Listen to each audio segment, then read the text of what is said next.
मणिपुंज सेवा संस्थान में पावन वर्षावास हेतु विराजमान शताब्दी गौरवान्विता महाश्रमणी गुरुमाता महासती श्री पुष्पवती जी मारासा आदि ठाणा के सानिध्य में आगमवाणी प्रवाहित हो रही है, जिसमें श्रावक श्राविकाएं धर्म रुचि जागृत करने का प्रयास कर रहे हैं। धर्म चर्चा करते हुए सद्गुरुवर्या डॉक्टर श्री राजमती जी मारासा ने फरमाया, धर्म से युक्त जीवन ही सद्गति प्राप्त कर पाता है और धर्म से विहीन व्यक्ति दुर्गति का शिकार होता है। जब धर्म के प्रति रुचि नहीं होती तब अधर्म में अज्ञान की अवस्था जीवन को अंधकार में बना देती है।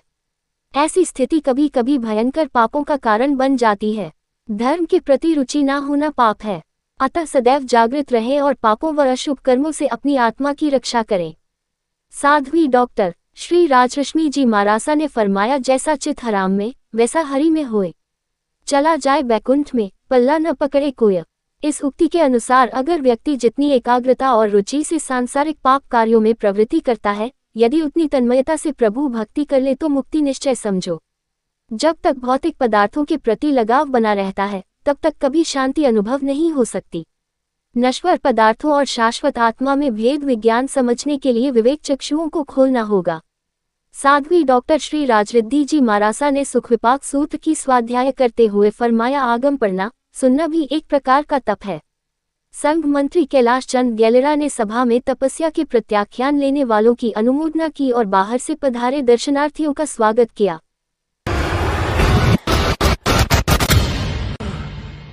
सर्वोच्च न्यायालय ने कहा कि जब पीड़ित के साथ पूर्व दुश्मनी के आधार पर कोई आपराधिक कृत्य किया जाता है तो झूठे आरोपों की संभावना से इनकार नहीं किया जा सकता।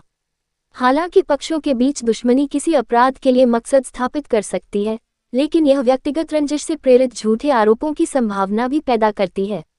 ऐसा मानते हुए न्यायमूर्ति BR गवई और न्यायमूर्ति AG मसीह की पीठ ने 30 साल पुराने हत्या के मामले में एक व्यक्ति की दोषसिद्धि को पलट दिया, जहां अभियोजन पक्ष ने दावा किया था कि अपीलकर्ता आरोपी ने पूर्व दुश्मनी के कारण मृतक की हत्या की थी, जबकि अभियोजन पक्ष ने मकसद के सबूत पेश किए, लेकिन सबूतों की प्रकृति ने संभावित झूठे निहितार्थों के बारे में संदेह पैदा किया। इस अनिश्चितता को ध्यान में रखते हुए न्यायालय ने अपीलकर्ता को संदेह का लाभ दिया और उसे बरी कर दिया। अपीलकर्ता ने सर्वोच्च न्यायालय के समक्ष तर्क दिया कि भले ही अभियोजन पक्ष के गवाहों के साक्ष्य को उसके अंकित मूल्य पर लिया जाए, ये स्पष्ट रूप से प्रकट करेगा कि अपीलकर्ता और मृतक के बीच झगड़ा था। मृतक के पास चाकू था और झगड़े के परिणामस्वरूप अपीलकर्ता ने मृतक का चाकू उठाकर उस पर हमला कर दिया। इसलिए उन्होंने कहा कि इस प्रकार यह स्पष्ट है कि अभियोजन पक्ष ये साबित करने में विफल रहा है कि अपीलकर्ता अभियुक्त का मृतक की हत्या करने का कोई इरादा था। उन्होंने कहा कि किसी भी मामले में अपीलकर्ता IPC की धारा 300 के अपवाद 4 के तहत लाभ पाने का हकदार होगा और यह मामला IPC की धारा 302 की श्रेणी में नहीं आएगा। मामले को गैर इरादतन हत्या के रूप में जांचने के बजाय न्यायालय ने साक्ष्य की समीक्षा की और मृतक के आपराधिक गतिविधि के इतिहास और अपीलकर्ता के साथ पूर्व दुश्मनी को नोट किया। इससे झूठे आरोप की संभावना पैदा हुई, क्योंकि दुश्मनी मकसद को स्थापित कर सकती है और गलत आरोप का सुझाव दे सकती है। अदालत ने कहा, रिकॉर्ड में मौजूद साक्ष्यों से पता चला है कि मृतक गुड्डू हिस्ट्री शीटर था और उस पर हत्या के प्रयास सहित कई आपराधिक मामले दर्ज थे। अभियोजन पक्ष के गवाहों के साक्ष्यों से ये भी पता चला है कि मृतक और अपीलकर्ता के बीच पहले से दुश्मनी थी। यह एक स्थापित कानून है कि दुश्मनी एक दोधारी हथियार है। एक तरफ यह मकसद प्रदान करता है, दूसरी तरफ ये झूठे आरोप की संभावना से भी इनकार नहीं करता है। अभियोजन पक्ष द्वारा रिकॉर्ड पर रखे गए साक्ष्यों की प्रकृति से पिछली दुश्मनी के कारण वर्तमान अपीलकर्ता को झूठे आरोप में फंसाए जाने की संभावना से इनकार नहीं किया जा सकता है। इसलिए हमारी राय में अपीलकर्ता संदेह का लाभ पाने का हकदार है, अदालत ने कहा। इसके अलावा अदालत ने अन्य कारकों का हवाला दिया जो अभियोजन पक्ष के मामले पर संदेह पैदा करते हैं, जैसे गवाहों के बयानों में विरोधाभास और प्रमुख गवाहों की गवाही दर्ज करने में 45 दिनों की अस्पष्ट देरी, जिसने अभियोजन पक्ष के मामले को कमजोर कर दिया। निम्नलिखित कारक अभियोजन पक्ष के गवाहों की सत्यता पर गंभीर संदेह पैदा करते हैं। पहला, मृतक गुड्डू को अस्पताल ले जाने वाले गवाहों के कपड़ों पर खून के धब्बे नहीं थे। दूसरा, गवाहों ने न तो पुलिस स्टेशन को और न ही पुलिस कांस्टेबल को, जो घटनास्थल से लगभग 50 कदम की दूरी पर खड़ा था, सूचना नहीं दी। तीसरा, घटनास्थल पर एक दूसरे की मौजूदगी के संबंध में गवाहों के साक्ष्य में विरोधाभास। चौथा, गवाहों ने MLC कागजात में मृतक गुड्डू की मौत का कारण नहीं बताया, जबकि उनके अनुसार वे मृतक को चोट पहुंचाने वाले व्यक्ति के बारे में जानते थे। और पांचवा गवाहों के बयान घटना की तारीख के काफी समय बाद दर्ज किए गए, जबकि उक्त गवाह पूरी तरह से उपलब्ध थे। तदनुसार न्यायालय ने अपील स्वीकार कर ली और अपीलकर्ता को उसके खिलाफ लगाए गए सभी आरोपों से बरी कर दिया। केस का शीर्षक असलम उर्फ इमरान बनाम मध्य प्रदेश राज्य, उद्धरण 2025 SC 365।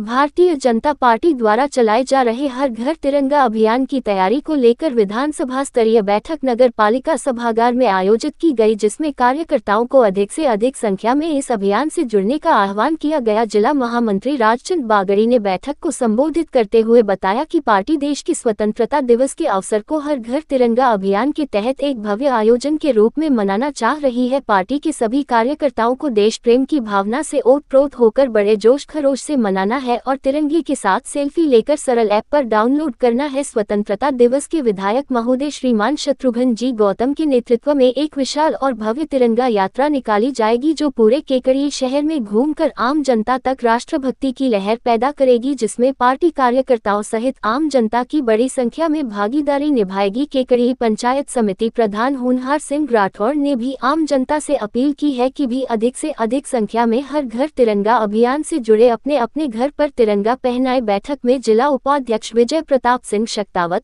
जिला संयोजक कल्याण सिंह सोलंकी, वीर सावरकर मंडल अध्यक्ष राजवीर भींचा, बावन माता मंडल अध्यक्ष राजवीर हावा, नेता प्रतिपक्ष नगर पालिका केकड़ी राजेंद्र चौधरी, संयोजक पवन साहू, कैलाश गुरु महामंत्री सरवार बंटी टाक, चेतन सिंह महामंत्री बजरंग मंडल गोपाल सिंह, कार्यक्रम सह संयोजक कैलाश चौधरी, धनराज कच्छावा, रामकिशन गुर्जर, कन्हैयालाल जैतवाल, ज्ञानेश्वर व्यास, रामनिवास साहू, पूनम कंवर, राजावत धनराज नायक, दशरथ साहू, सुरेश साहू, लोकेश साहू, राजेश मेहरचंदानी, संजय बेनीवाल, सुरेश चौधरी, प्रीतम जैन, महावीर राठी, मधुसूदन वैष्णव, कृष्ण गोपाल टेलर, रामलाल दसानिया, हेमराज आचार्य, धनराज नायक, शांतिलाल नायक सहित अनेक जिला पदाधिकारी व कार्यकर्ता गण उपस्थित रहे।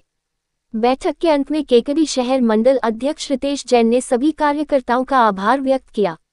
बैठक का संचालन अर्जुन सिंह शक्तावत एडवोकेट ने किया।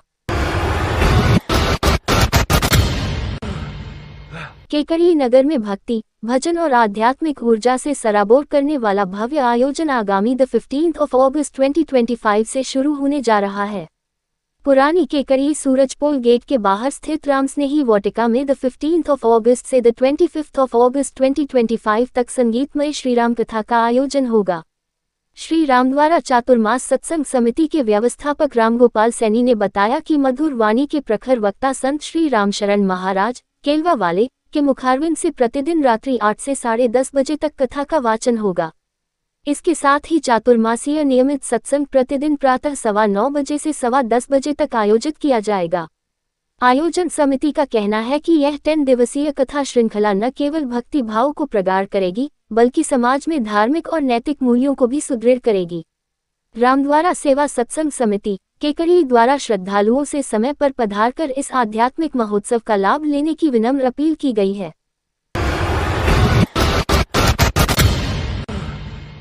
शहर थाना पुलिस ने सार्वजनिक स्थान पर धारदार चाकू लहराने के मामले में एक आरोपी को गिरफ्तार किया है।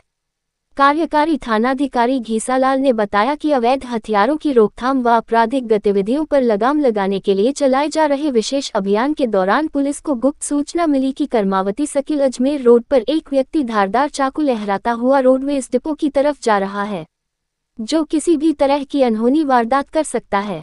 सूचना विश्वसनीय होने पर पुलिस टीम तत्काल मौके पर पहुंची।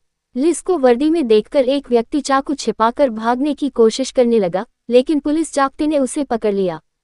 तलाशी लेने पर उसके पास से एक अवैध धारदार चाकू बरामद हुआ। पुलिस टीम ने उसका नाम पता पूछा तो उसने अपना नाम मोहम्मद सालिम पुत्र अब्दुल सलीम, जाति मुसलमान, उम्र 20 साल, निवासी कटला मस्जिद के पास, शहर थाने के पीछे केकड़ी बताया। पुलिस ने तत्काल आरोपी को गिरफ्तार कर लिया और उसके खिलाफ आर्म्स एक्ट की धारा 425 के तहत मुकदमा दर्ज कर जांच शुरू कर दी है। पुलिस के अनुसार आरोपी मोहम्मद सालिम के खिलाफ पूर्व में केकड़ी शहर एवं मोहाना थाना जयपुर में कुल 4 आपराधिक प्रकरण दर्ज है। पुलिस महानिरीक्षक राजेंद्र सिंह व पुलिस अधीक्षक वंदित राणा के निर्देशन एवं अतिरिक्त पुलिस अधीक्षक शिवराज मल मीणा व पुलिस उप अधीक्षक हर्षित शर्मा के निकटतम सुपरविजन में की गई इस कार्रवाई में ASI Ghisalal, head constable Madan Lal, constable Ramraj, Neeraj, Shivjiram, Kaluram, Deendayal एवं चालक मानसिंह शामिल है।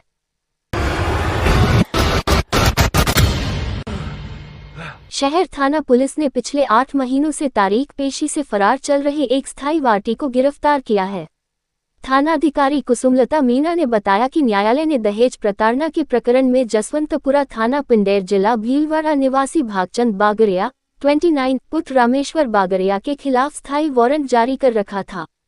आपराधिक गतिविधियों पर अंकुश लगाने एवं वांछित अपराधियों की धरपकड़ के लिए चलाए जा रहे विशेष अभियान के दौरान पुलिस टीम ने तकनीकी साक्ष्यों व मुखबिर की सूचना के आधार पर भागचंद को धर दबोचा।